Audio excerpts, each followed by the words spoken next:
Greetings one and all from KitKat and me, although KitKat isn't going to be visible because he's busy lying on top of the wardrobe here in this room, and he's quite well ensconced there, has been for some time, and is quite happy to remain there, so I won't disturb him. And plus he's too much of a mission to get off the top of the cupboard just to say hello. So Sage is in and out, Finn is somewhere else, so we might get a greeting from Sage a bit later on. But, let's see what happens. Meantime though, I need to get on and complete this piece today, so I shall have at it then. I just wanted to kind of change the shape of this tree a little bit to begin with. Just kind of needed changing it, altering slightly. I just wanted to, because it's too, I found it was too straight up and what have you, so I just want to play with that a little bit and just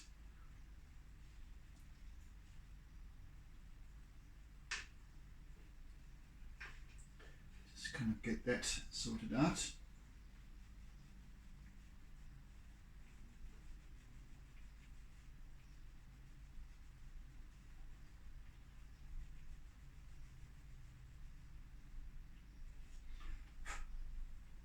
Just that slight little kink is just enough.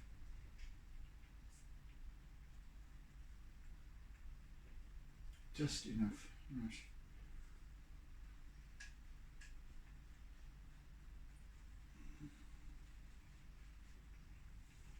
Right.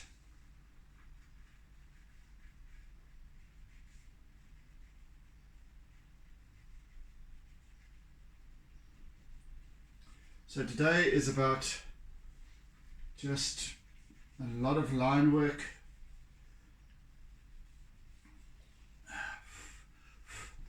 bringing up, and I want to work in this foreground area actually today. I just want to do a little bit more work up top here first, just to get the detail side of this.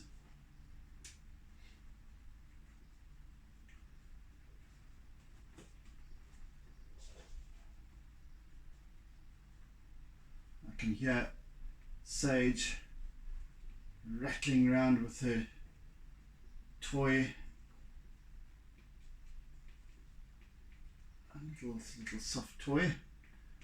She's taken to that all of a sudden.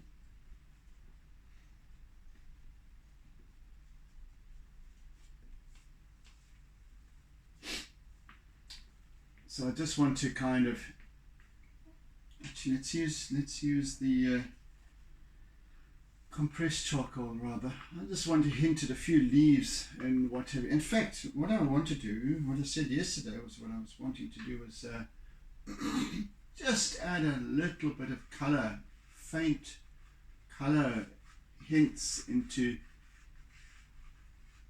some of these stark twigs, and just bring a touch, the merest hint of warmth into this wintry scene. You know, and as I was saying yesterday, this lime yellowy-green color that I've used here, although it's a bright color, it also is quite a wintry color in a way, because it kind of just it's got that iciness to it that kind of speaks of cold, which I love about this piece, is in that it just brings in that discord that one doesn't necessarily expect to see in a winter's tale, a wintry scene, wintry landscape. You expect to see mostly browns and reds and those sort of winter colors, snow, whatever. But in this scene, and it also speaks of this particular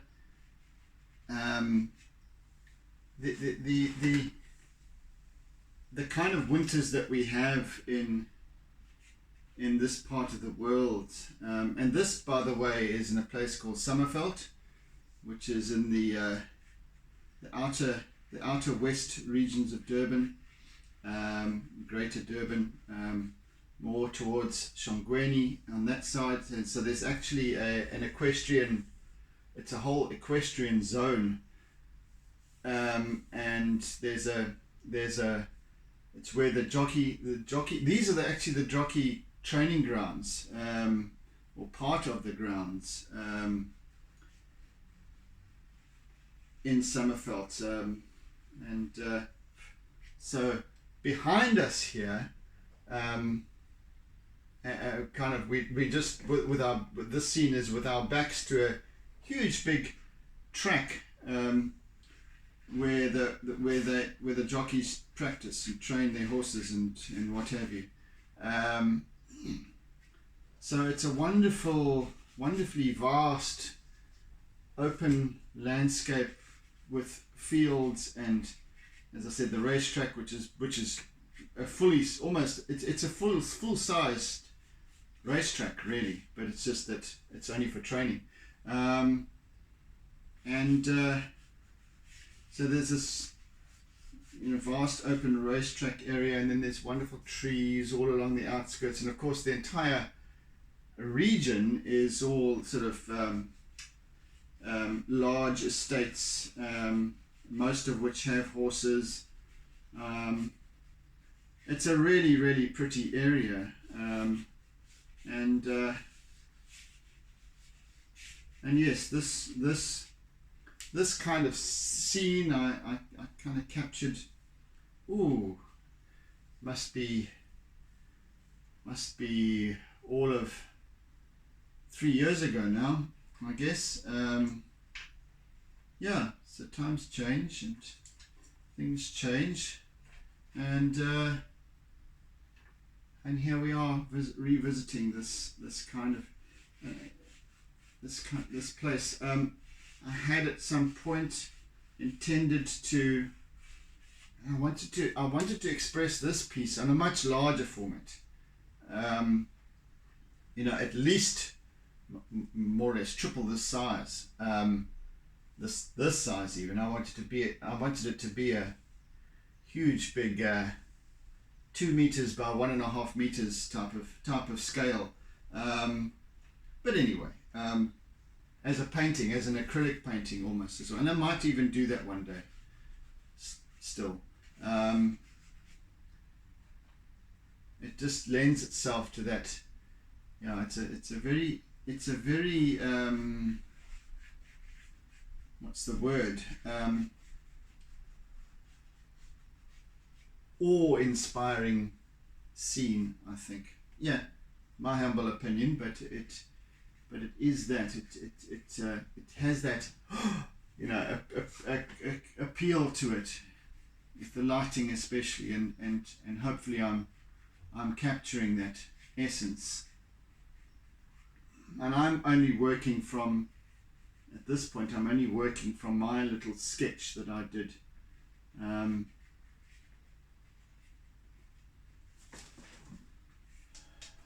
Right, so now I'm just bringing in some more shadowy hints.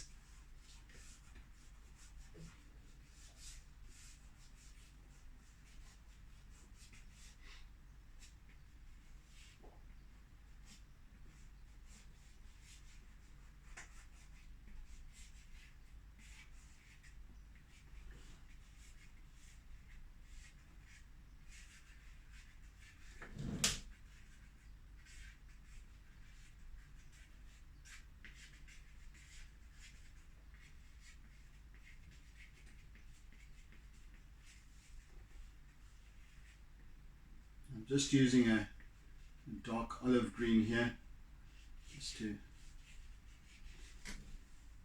just to fill in this area where shadows are cast.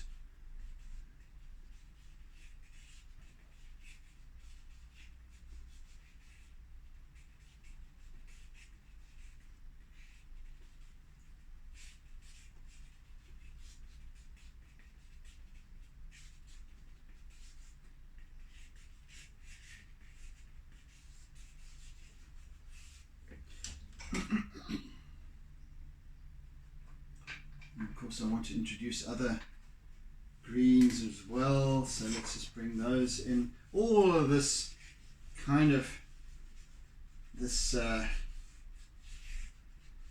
dappled lighting and this almost kaleidoscopic display of greenery, of green, different hues of green and brown and what have you.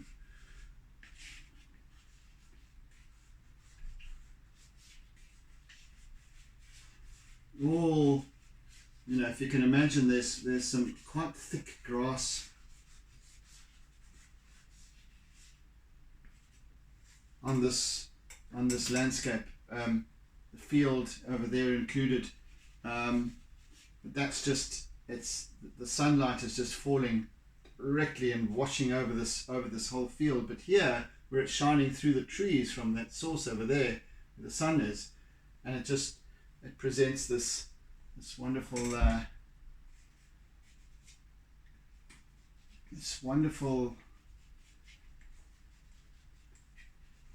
expression of shadowy shapes, and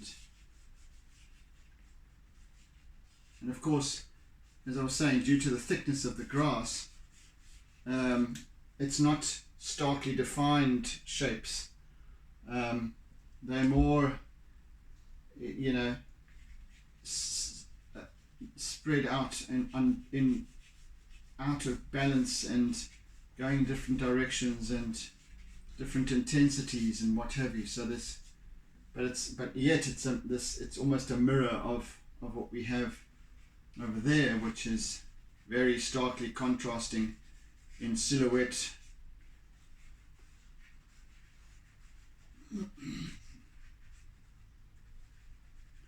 And yet opposites, aren't they?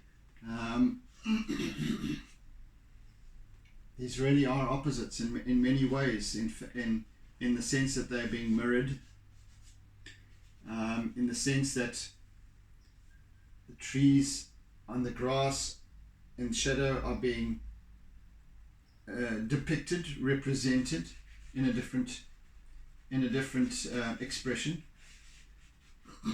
And yet, so they're opposites, and yet one wouldn't exist without the other. So there's this lovely sort of almost a quantum interplay, isn't there, in terms of the light, and that without these trees and without the sun being in a certain spot, this whole scene wouldn't exist. Oh, there's little Sage to come and say hello. Come over here and say hello. Come over here and say hello. Come over here. Come on. Come and say hello to everybody. Hello, everybody. Here's Sage. Little happy girl. Hey. Okay, we struggle. We just want to ferret around. That's all we want to do. So, yes, there is this lovely interplay of possibilities, reasons, and when we start to observe what's going on here, you know, you start to think about these things, and we can get lost in. I can get lost in the contemplation of why things are the way they are.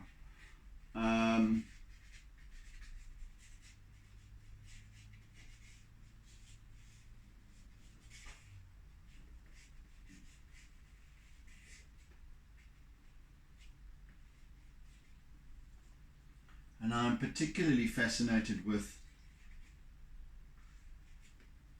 why things wouldn't be, perhaps.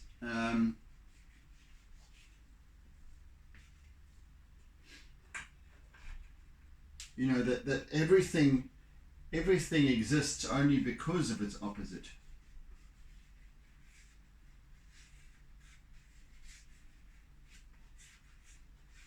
So, you know, for example, without struggle, how would we recognize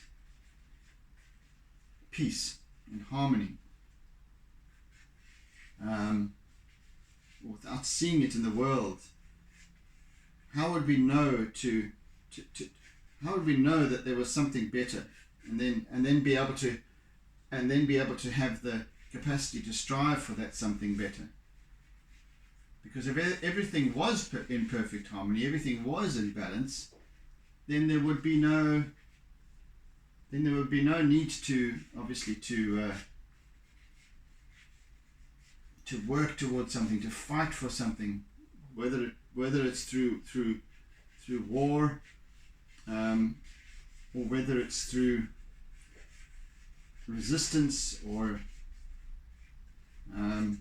whatever it might be, or whether it's through demonstration or voicing opinions.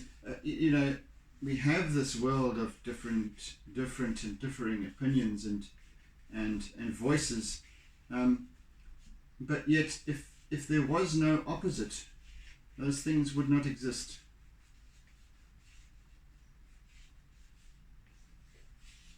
Anyway, it's kind of my way of seeing things, and I'm always open to discussing other people's way of seeing things, because there's no right and wrong in this world, is there? Absolutely not.